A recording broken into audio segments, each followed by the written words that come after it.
Heavy metal's most popular group, Metallica, and a copy of Motorhead's Prince make it clear as just to whom they have given their souls.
Kurt Cobain, who was the front man of Nirvana before committing suicide, was Rolling Stone's Artist for the Decade in the 1990s. Kurt Cobain desecrated churches by scrawling graffiti like "God is gay" on the walls. Just before Cobain made it big, he admitted his aspirations in declaring, quote, "I will get stoned and worship Satan."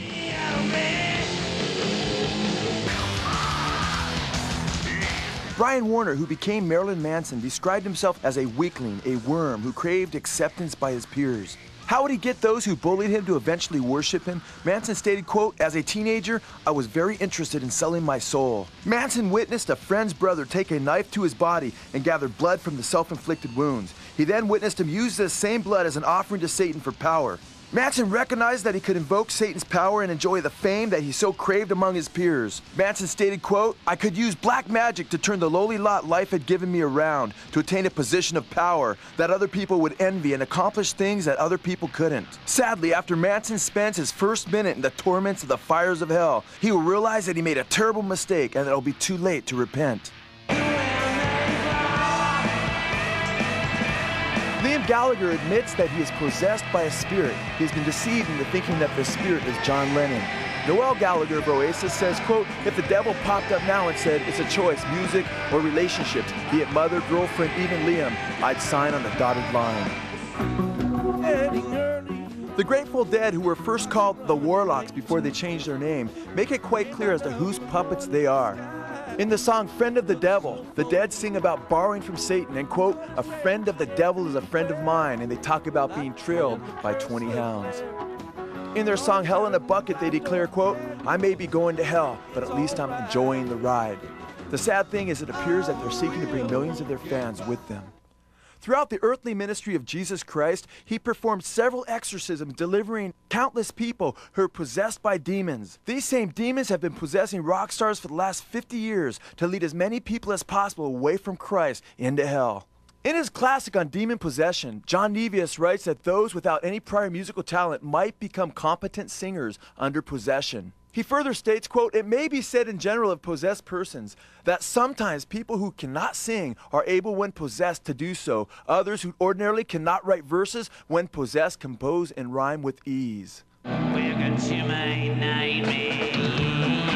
Alice Cooper has stated that he received his name Alice from a spirit he contacted at a seance. Alice Cooper has admitted the influences that this spirit has wielded upon him during performances. He has stated that this spirit, quote, "partly takes over his actions and singing on stage." That's just the way we are when we...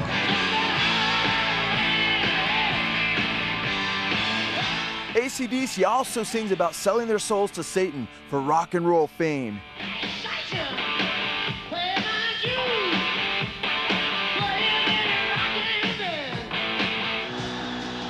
AC/DC guitarist Angus Young has also admitted to being possessed. He points out that the spirit manifests while he's performing on stage. He says, quote, "By the time we're halfway through the first number, someone else is steering me. I'm just along for the ride. I become possessed when I get on stage."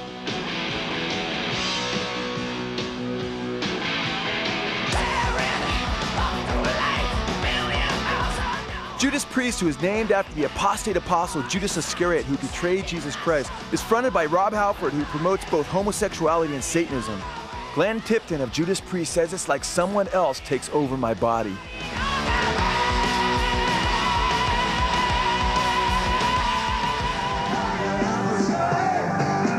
Ritchie Blackmore, who was the lead guitarist for two of the biggest bands in the 1970s, Deep Purple and Rainbow, has spoken candidly of his contact with the spirit world through seances. Ritchie Blackmore says of these seances, quote, "You can't be very tired, otherwise you'll get possession." Blackmore speaks of a time that he brought another guitarist to one of these seances. He states the next moment he was knocked out of his chair and he was foaming at the mouth. He was unconscious.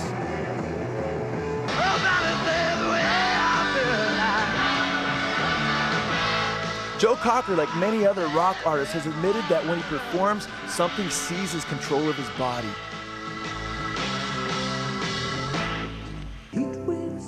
Joni Mitchell, who is considered the queen of folk rock, also speaks of a spirit entity which has assisted her musical success. Time magazine reported, quote, "She deeply believes in a male muse named Art, who lends her his key to what she airily calls the shine of creativity." What didn't I take it? What didn't I Meatloaf is yet another of one of the many rock artists who has admitted, quote, "When I go on stage, I get possessed."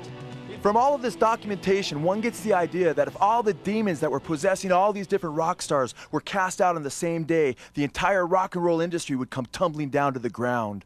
The punk rock band Suicidal Tendencies, in their song Possessed, state, quote, "I'm a prisoner of a demon. This must be my punishment for selling my soul."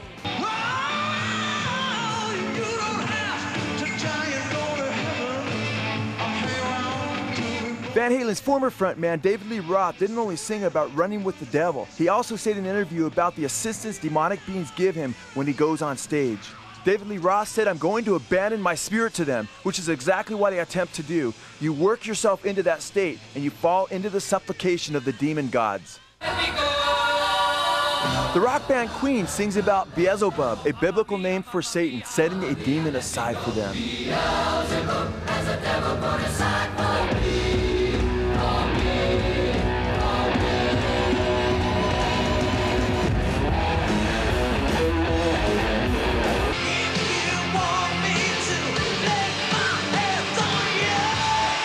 Bon Jovi has admitted, "I'd kill my mother for rock and roll. I would sell my soul." In fact, Bon Jovi states, quote, "When I was a boy, the devil took me by the hand, took me from my home. I'm going down, down, down." On behalf of MTV, I presented Duran Duran with their Lifetime Achievement Award! Duran Duran was presented a Lifetime Achievement Award at the MTV 2003 Video Music Awards. On one Duran Duran album, we find a very, very interesting symbol. Where did Duran Duran get this symbol, and what is this symbol all about?